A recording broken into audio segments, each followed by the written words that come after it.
Nous avons commencé un séminaire qui a pour thème principal le retour de Jésus-Christ.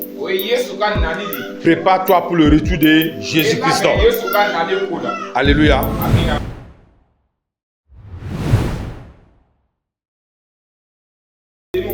Le dimanche passé, nous avons vu le premier sous-thème qui nous parle des preuves bibliques du retour de Jésus-Christ.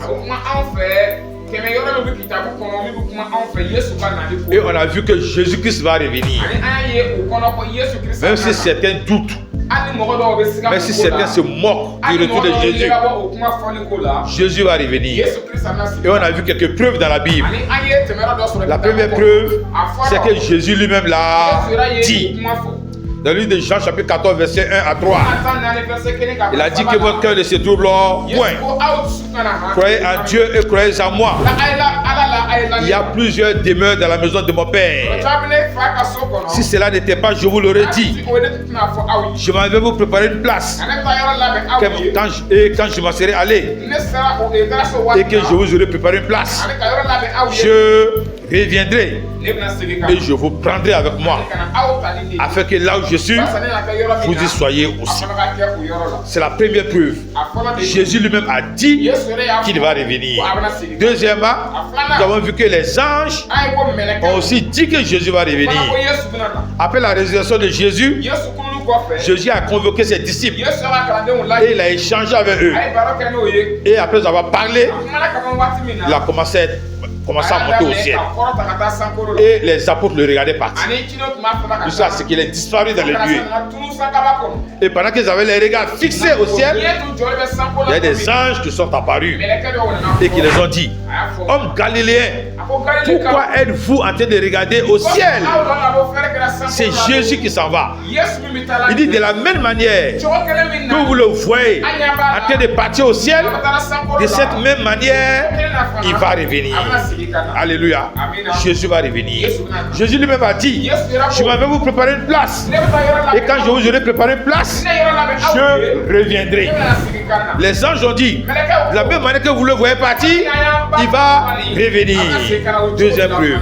Troisième preuve, on part dans l'Ancien Testament. Daniel, il a vu une vision.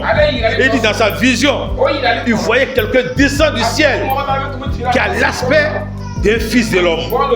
Et il a été de descendre sur les nuées. C'est qui cet homme-là? C'est Jésus-Christ.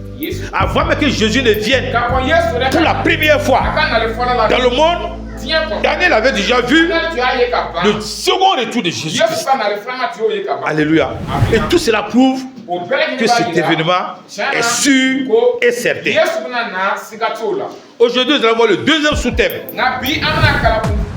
Si Jésus doit revenir, le deuxième sous-thème, pourquoi Jésus reviendra? Pourquoi Jésus va revenir? Prenez note, parce que c'est très important. Pourquoi Jésus va revenir? Nous devons savoir que notre Seigneur Jésus-Christ revient pour deux raisons essentielles. Il revient pour deux raisons essentielles. Jésus ne revient plus pour sauver le monde. Il ne revient plus pour sauver le monde. Il ne revient plus pour verser son sang comme il a versé. Il revient premièrement pour enlever son église. Il vient pour enlever son église. Il ne vient pas pour sauver le monde. Il vient pour enlever son église. Nous allons voir ça dans Jean chapitre 14, du verset 1 au verset 3. Comme on l'avait lu. Que votre cœur ne se trouble point. Croyez en Dieu et croyez en moi. Il y a plusieurs demeures dans la maison de mon Père. Si cela n'était, je vous l'aurais dit. Je vais vous préparer une place. Et lorsque je m'en serai allé et que je vous aurai préparé une place, je reviendrai et je vous prendrai. Je vous prendrai avec moi. Jésus vient prendre l'église. Amen. Jésus ne vient pas prendre tout le monde. Jésus ne veut pas prendre tout le monde. Il vient prendre l'église. L'église c'est qui? Regardez le verset 1. Croyez en Dieu et croyez en moi. Tous ceux qui auront cru en Jésus, tous ceux qui auront donné leur vie à Jésus, c'est eux l'église. Alléluia. Donc la condition pour être enlevé par Jésus, il faut accepter Jésus comme Seigneur et Sauveur. Ceux qui n'auront pas accepté le Seigneur Jésus-Christ ne seront pas enlevés par Jésus. Il dit croyez en Dieu et croyez en moi. Je vais vous préparer une place et je reviendrai vous prendre. Amen. Quand on dit l'église, c'est l'assemblée des croyants. Et c'est l'église partout dans le monde. L'église sera enlevée. Mais attention, quel type d'église? Quel type d'église? Il y a des églises, malgré qu'ils portent le nom d'église, qui risquent de rater l'enlèvement. Il ne suffit pas seulement de dire que c'est une église.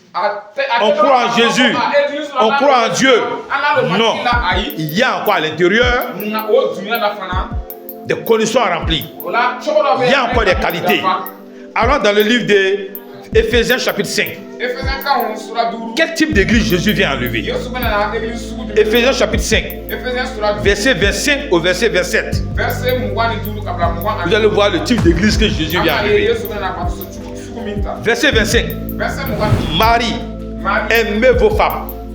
On parle des hommes. Marie, aimez vos femmes comme Christ a aimé l'église et s'est livré lui-même pour elle, afin de la sanctifier par la parole, après l'avoir purifiée par le baptême d'eau. Alléluia. Ouais, ici, on parle de Marie, aimez vos femmes. Alors qu'on parle de Jésus-Christ, quelle est la similitude entre le mari et la femme et entre Jésus et l'église? On veut montrer c'est une similitude. On dit Marie, les hommes, Marie, aimez vos femmes comme Christ a aimé l'église. Christ est l'époux. L'église est l'épouse.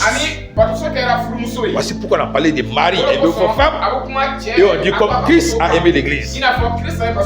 Donc Christ est l'époux qui viendra enlever l'épouse qui est l'église. Alléluia. Regardez le verset 27. Afin de faire paraître devant lui une église quoi? Glorieuse. Deuxièmement, sans tache, ni ride, ni rien de semblable, mais une église sainte et irrépréhensible. Voici les critères de l'église qui sera enlevée quand Jésus va revenir. Il ne suffit pas de dire que je crois en Dieu et je crois en Jésus. Oui, c'est bon, mais ça ne suffit pas pour être enlevé. Ça ne suffit pas pour être enlevé. Afin de faire paraître devant lui qu'il va revenir. Il aimerait venir trouver une église glorieuse. Une église qui fait la gloire de Dieu. Une église qui fait la gloire de Dieu. Pas une église qui bafoue la gloire de Dieu. Aujourd'hui, c'est à cause des chrétiens que le nom de Jésus est blasphémé parmi les païens. Il y a certains chrétiens qui font des choses. Et les païens vont dire voilà. Ce sont les amis, les enfants de Jésus là comme ça. C'est Jésus dont on parle là. Regarde. On voit dans les réseaux sociaux aujourd'hui ces choses que l'église fait aujourd'hui. Cette vie souvent mais que les païens n'osent pas faire. C'est un comportement que les païens n'osent pas faire. Aujourd'hui l'église fait. Des églises même où on prêche, où on enseigne, où on célèbre les mariages homosexuels. L'homme quittera son père et sa mère et s'attachera à sa femme. Ils disent non. Les choses évoluent. Il faut évoluer. l'homme qui donne son père et sa mère et s'attachera à un autre homme. Et dans ces églises, les hommes de Dieu célèbrent les mariages homosexuels, homme et homme. Il unit deux hommes dans le lien du mariage. Et ces deux hommes s'embrassent devant l'église et les gens acclament. Oh! Puis la gloire de cette église. Deux femmes qu'on marie dans des églises. Il dit quand je vais revenir, est-ce que je vais trouver la foi sur la terre? C'est ce que Jésus s'est dit. Quand le Fils va revenir, est-ce qu'il va trouver la foi sur la terre? Donc il vient pour une église glorieuse, sans tache, ni ride, mais une église qui marche dans la sainteté. Une église sainte et irrépréhensible. Amen. Donc il y a des critères à remplir. C'est qu'on doit se forcer à vivre dans la sainteté. Dans la sainteté. La marche chrétienne, c'est une marche de fond. Tu marches, tu trébuches, tu tombes, relève-toi. Répare-toi, corrige et tu pars encore.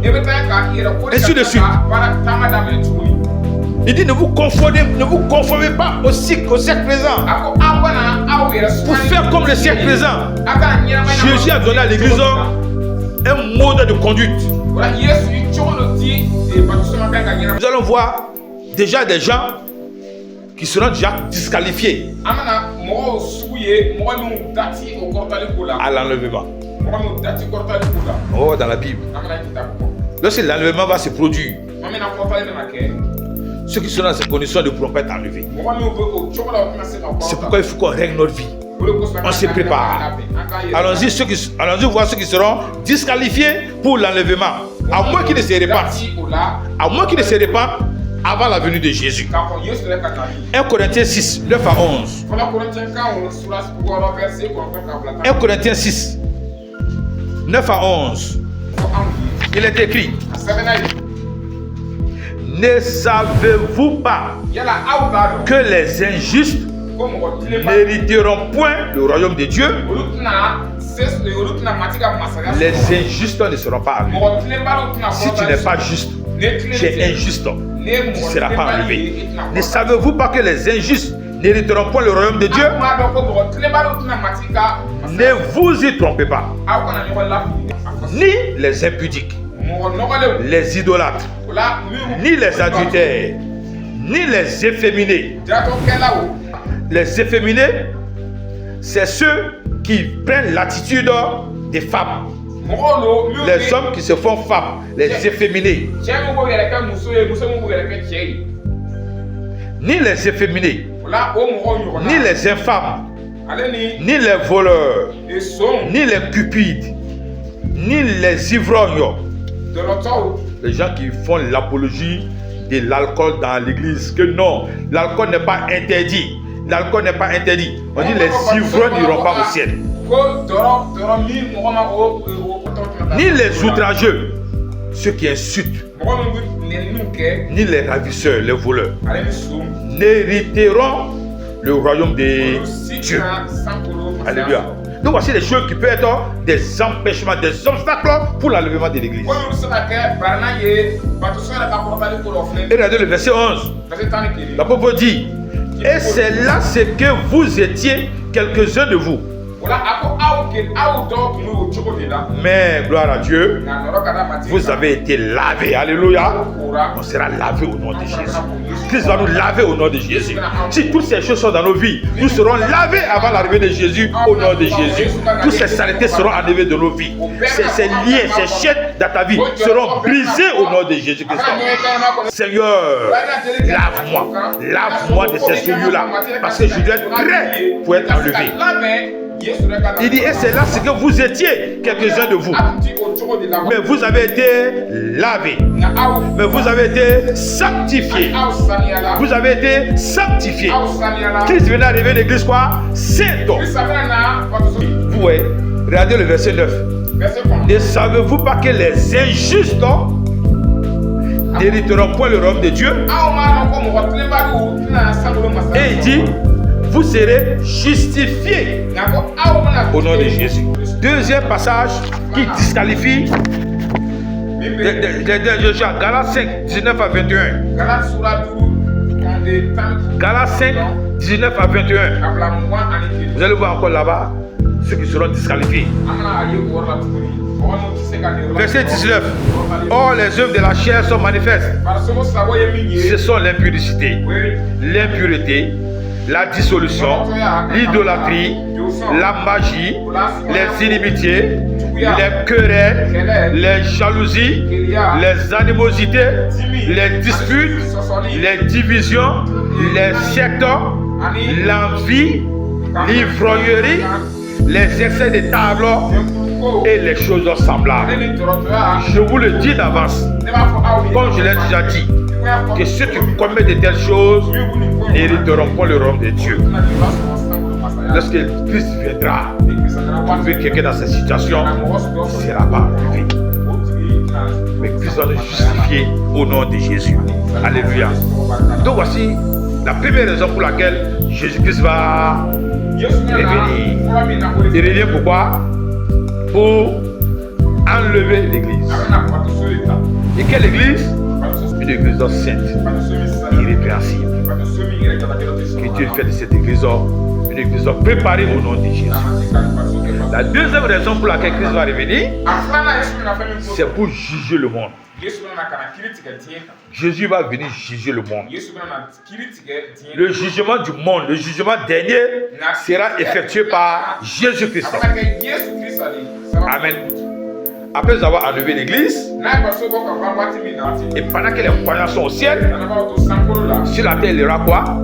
Ce qu'on appelle la grande tribulation. La grande tribulation. Où Satan va régner en maître absolu. Mais après tout ça, Jésus va revenir avec ceux qui ont été enlevés. Avec nous qui serons enlevés. Alléluia.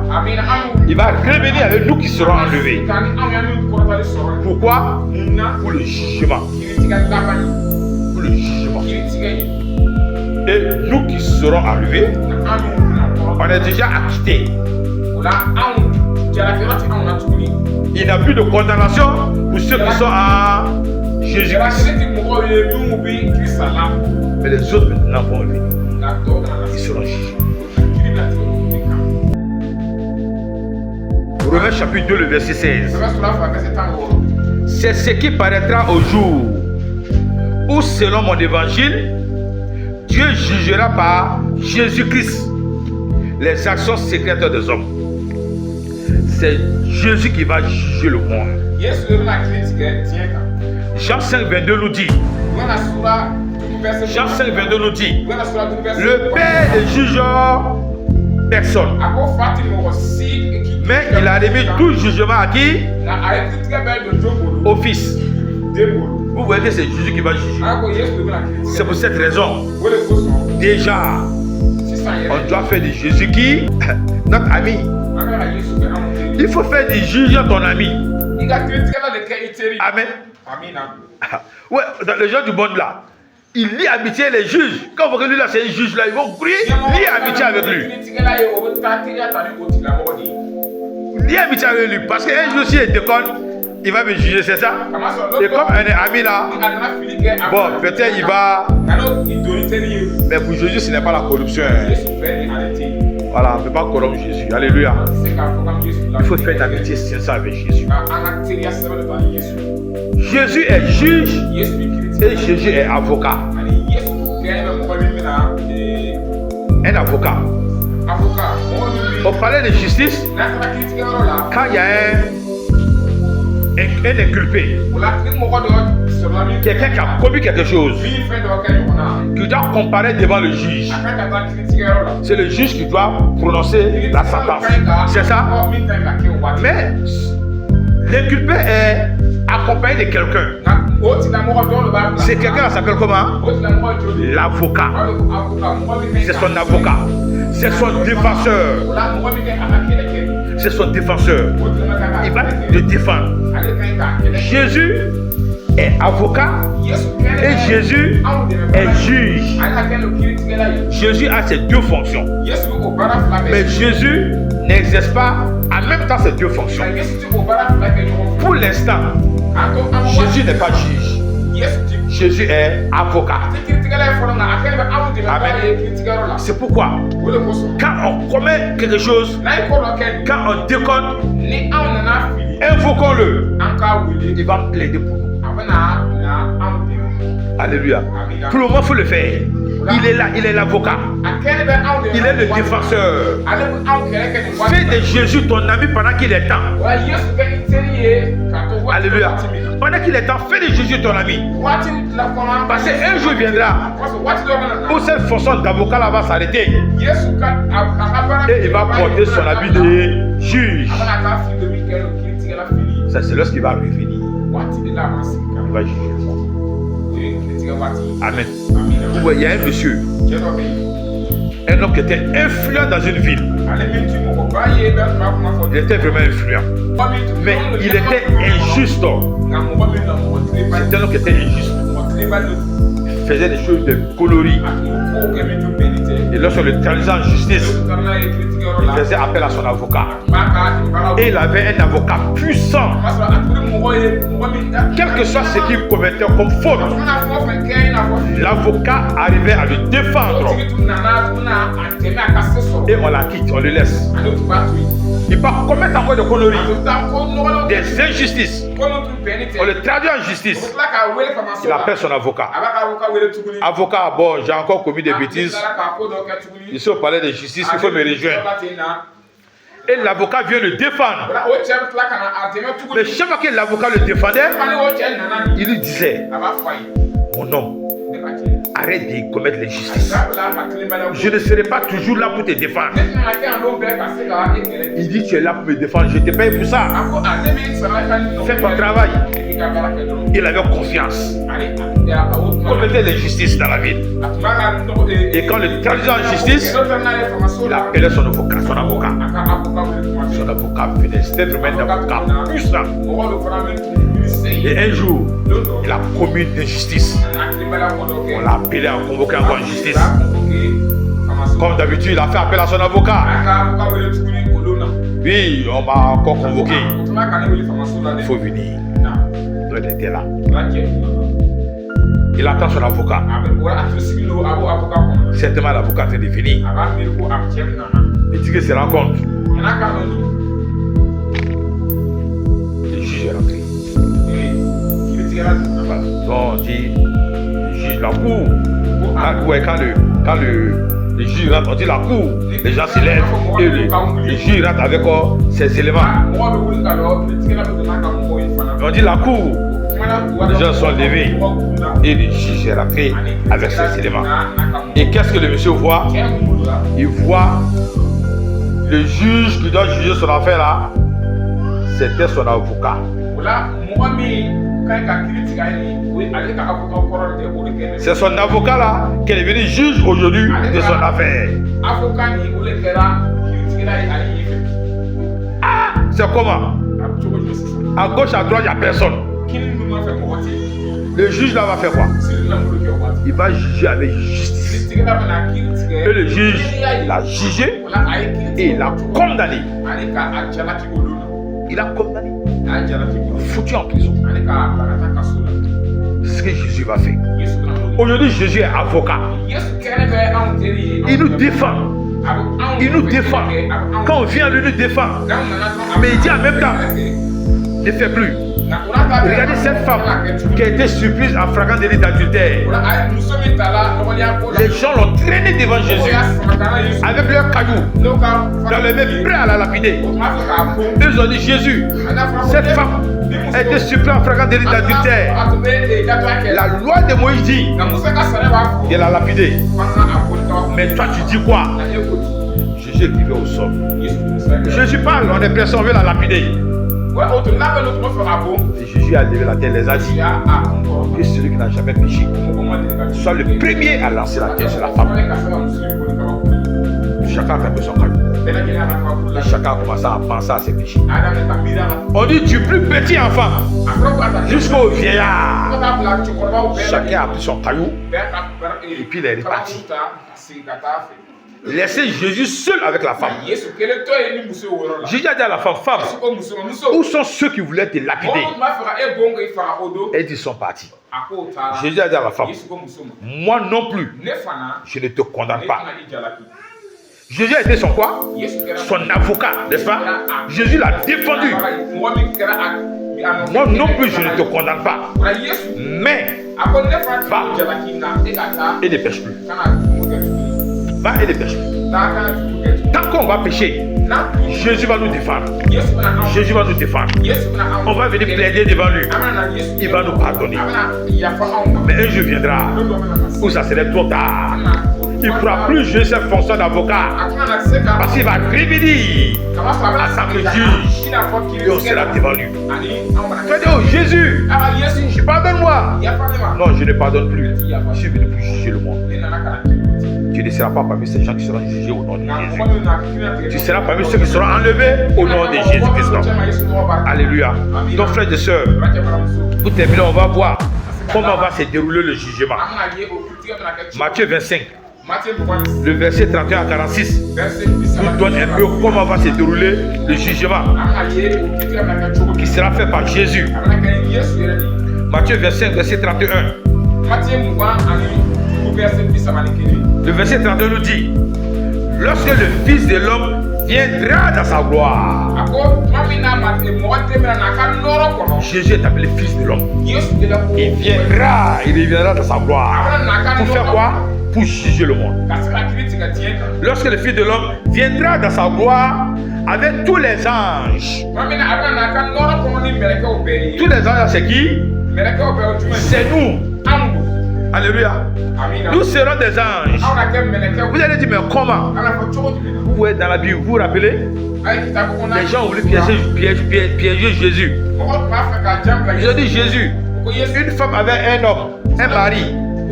Et le mari est mort. Elle n'a pas eu d'enfant.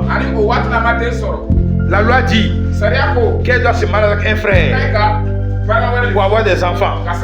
Elle s'est mariée avec un autre frère. Elle n'a pas eu d'enfant. Il est mort. Elle s'est encore mariée. Jusqu'à 7 personnes. Elle n'a pas eu d'enfant. Et la femme aussi est morte. Et les 7 aussi sont morts. Maintenant au ciel, qui sera le mari de la femme? Jésus les a répondu, il n'y a pas de mariage au ciel là-bas. Parce qu'au ciel, on sera comme des anges. Les anges ne se marient pas. On sera comme des anges. Alléluia. C'est pourquoi, ici il dit, lorsque le Fils de l'homme viendra dans sa gloire avec tous les anges, puisque nous serons enlevés, nous serons comme des anges, on va revenir avec le Christ pour juger le monde qui aura refusé d'accepter Jésus-Christ.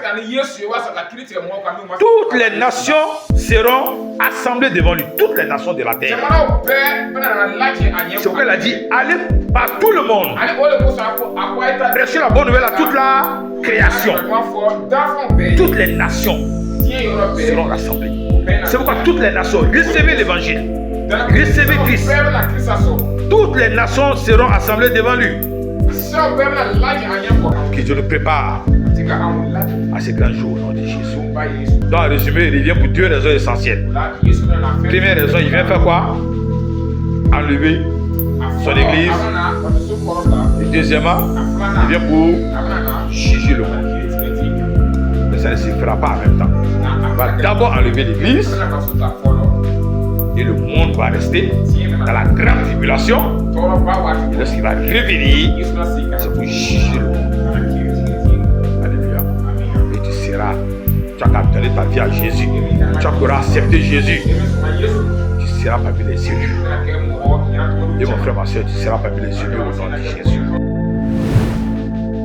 Jésus reviendra. Jésus reviendra pour enlever son église. Église, apprêtez-vous. Église, après toi. Église, après toi. Change de vie. Change de comportement. Change de caractère. Ce n'est pas une église qui vit dans le désordre, non. Mais c'est une église qui vit dans la sainteté. dans la pureté. Une église qui vit dans la justice. C'est cette église-là que Christ viendra enlever. Amen. Amen. Que le Seigneur vous bénisse. À la semaine prochaine.